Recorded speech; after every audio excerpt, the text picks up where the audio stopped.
Les sirènes ont retenti dans le centre d'Israël, tandis que des missiles, roquettes et drones frappent les objectifs militaires, marquant une escalade alarmante dans le conflit qui oppose les Houthis aux forces israéliennes. Lundi dernier, à l'occasion du premier anniversaire de la guerre entre Israël et le Hamas, les combattants yéménites d'Ansar Allah ont tiré 2 missiles longue portée, ciblant des infrastructures militaires à Tel Aviv. Parmi ces projectiles, le Zulfikar, un missile balistique de moyenne portée, a été signalé comme l'un des vecteurs de cette offensive. Le missile Zulfikar est conçu avec un moteur à propergol liquide et possède une portée estimée à plus de 2000 km.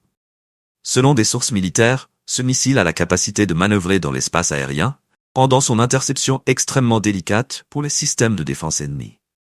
Ce lancement a pris une ampleur particulière, provoquant la suspension temporaire des activités à l'aéroport Ben Gurion de Tel Aviv, une mesure de précaution face à l'intensification des hostilités dans la région. Il est crucial de ne pas confondre le Zulfikar avec le missile iranien Zolfaghar. Bien que leurs noms se ressemblent, leur portée et conception diffèrent essentiellement. Le Zulfikar, selon certains analystes, pourrait être une simple dénomination pour le missile Burkan 3 des Houthis, basé lui-même sur le modèle iranien Qiyam.